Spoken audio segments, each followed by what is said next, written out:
여러분 안녕하십니까? 우수근입니다. 네, 유튜브 동영상으로는 오랜만에 뵙는데요. 네, 덕분에 건강이 많이 회복되고 있습니다. 얼굴 볼살도 많이 올라왔는데요.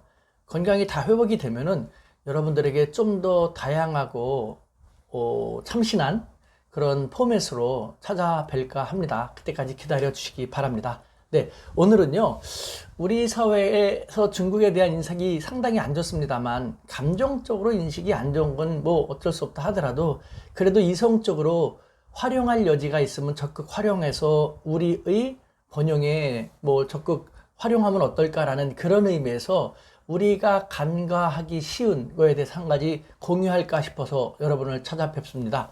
네, 제목을 갖다가요, 주목하라. 포스트 코로나 시대, 포코 시대라고 하겠습니다. 포코 시대는 곧 중국의 시대가 될 수도 있다란 그런 전망이 나오는 이유는 무엇인가? 라는 것입니다. 네, 중국은 아직도 가야 할 길이 멀고도 험합니다. 안팎으로 문제가 많지만요. 하지만 중국이 이 포스트 코로나 시대를 잘 극복한다면요. 자기들 스스로도 생각하지 못했던 국제사회에 더욱 성큼 영향력을 지닌 국가로 부상할 수도 있을 것이다라는 그런 생각이 들게 하는 보고서가 있어서 공유하려고 하는 것입니다. 다름 아닌 6월 29일 한국은행에서 보고서를 냈는데요. 코로나 이후 경제 구조 변화와 우리 경제에 대한 영향이라는 것입니다. 여기서는요, 포코 시대의 주요 환경 변화를 몇 가지를 적시해 놨는데요. 첫 번째는 큰 정부가 대두하게 될 것이다. 두 번째는 탈세계화가 더 빠르게 진전될 것이다. 세 번째는 디지털 경제 가속화가 더 빠르게 진행될 것이다. 등의 주요 특징을 적시하고 있습니다. 그런데 이와 같은 주요 특징을 고려할 때, 네, 정치 외교적인 측면하고는 완전히 별도로 한은에서 밝힌 이와 같은 포코 시대의 주요 특징들을 고려할 때도 중국이 앞으로 그 어느 나라보다도 국제사회에 강하게 부상하게 될 것이구나 라는 생각을 하게 된다는 것이죠. 우리는 중국에 대한 복잡 다단한 심경과는 관계없이 좀 더 냉철하게 이성적으로 좀 잘 활용한다는 측면에서 같이 들어줬으면 좋겠다라는 것이죠. 자, 왜 그렇게 생각되는지 한번 볼까요? 먼저 한은 보고서에 적시한 첫 번째 주요 특징으로서는 큰 정부가 있습니다. 즉 국가의 관여라든가 개입이 증대될 것이라는 것인데요. 우리가 생각하면 알 수 있을 것 같습니다. 지금 이미 뭐 코로나19에 대해서 많은 국가가 좀 더 강하고 적극적으로 관여를 하고 개입을 한 그런 국가들은 뭐 중국 같은 경우가 대표적인 것이죠. 뭐 봉쇄를 하고 격리를 함으로써 코로나19에 대해서 나름 선방을 하고 있지 않습니까? 하지만 서구 국가는 아시다시피 자유주의를 토대로 하고 있지 않습니까? 많은 사람들은 다른 무엇보다도 내 자유가 가장 소중하니까 내가 이래도 죽어도 좋으니까 내 자유를 훼손할 생각하지 마. 그러면 가만히 안 있어. 하면서 공권력에 대해서 총기도 들고 뭐 대항하는 그런 정도의 모습을 보이고 있지 않습니까? 근데 앞으로 이 코로나 포커 시대 때는 정부가 더 다양하게 직간접적으로 영향력을 행사하고 관여를 해야 할 텐데, 그렇게 볼 때 서구 사회는 앞으로 이와 같은 측면에서도 정부하고 개인들하고 마찰이 더 많아질 것 같다라는 생각이 드는 것이죠. 반면에 중국은 지난 코로나19 사태 때 엄격한 대규모적인 봉쇄, 격리에 불편함을 느끼고 그에 대해서 자유가 훼손된다고 불만을 제기한 사람도 없진 않았습니다만, 대부분의 중국, 대다수의 중국인들은요, 이런 상황에서는 정부가 적극적으로 강력하게 개입을 함으로써 개인의 생명과 자유를, 생명과 재산 등을 보호해주는 것, 그것이 더 타당한 것이 아닌가. 개인의 자유는 이럴 때 적절하게 공권력에 의해서 제한받는 것도 필요하지 않을까라는 식으로 오히려 중국 정부를 더 지지해 주었죠.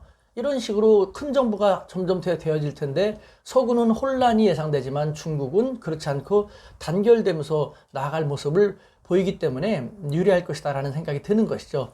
두 번째, 탈세계화가 빠르게 진행될 거라는 측면인데요.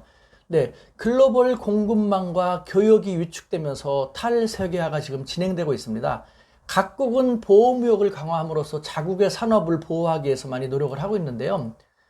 이런 현상을 볼 때 수출 위주로, 더군다나 시장 규모가 그렇게 국내 시장 규모가 크지 않은 나라들, 우리도 거기에 해당됩니다만 적지 않은 타격이 예상이 되어집니다.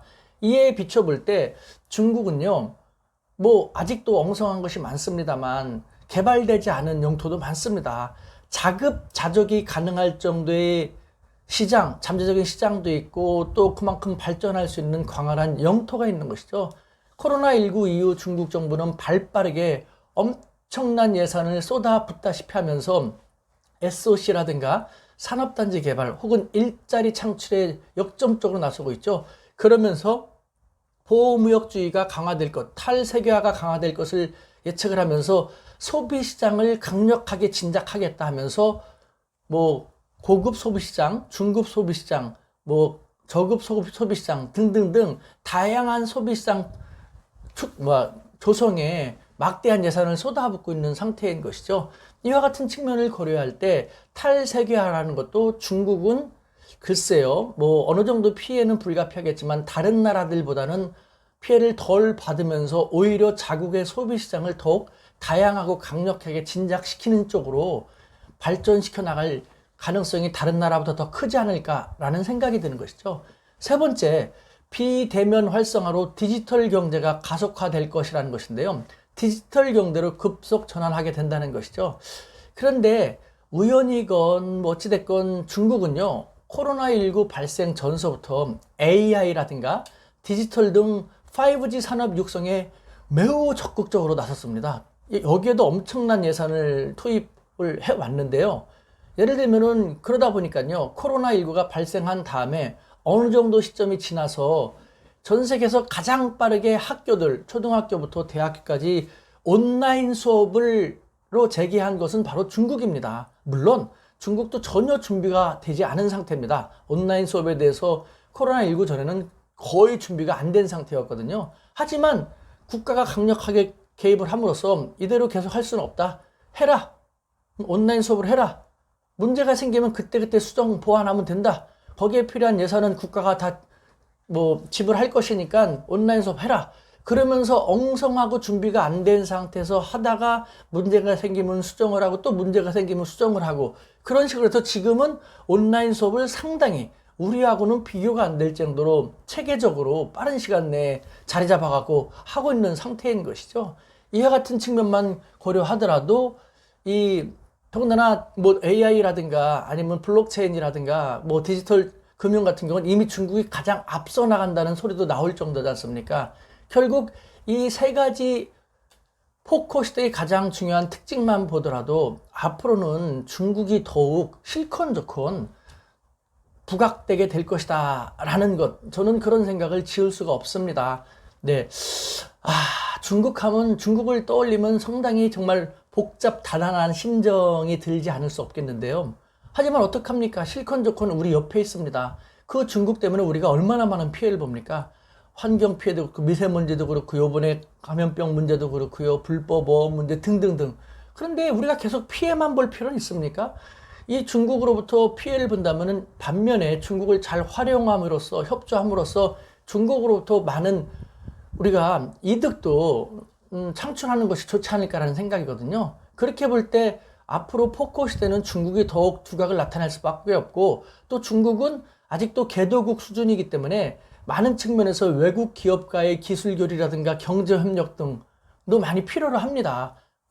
이 포커 시대는 또 지역주의가 강화될 것인데 중국은 바로 옆에 있는 중견 강국 또 선진 문화 강국인 대한민국과의 관계를 더 그만큼 생각하지 않을 수가 없기 때문에 다른 나라들하고의 교역은 줄어든다 하더라도 중국은 우리와의 교육은 더 강화될 가능성이 있다는 것이죠. 우리는 이런 중국을 더욱 적극 잘 활용해서 우리 대한민국의 생존과 번영에 정말 토대로서 잘 활용해 나가면 어떨까라는 그런 생각이 듭니다. 여러분, 감정적으로만 생각하지 말고 우리가 이성적으로 활용할 측면이 있으면은 활용할 수 있도록 그러기 위해서는 중국을 더욱 적극적으로 잘 알 필요가 있겠죠. 우리 현명한 대한민국 잘 할 것이라고 믿습니다. 대한민국 파이팅입니다.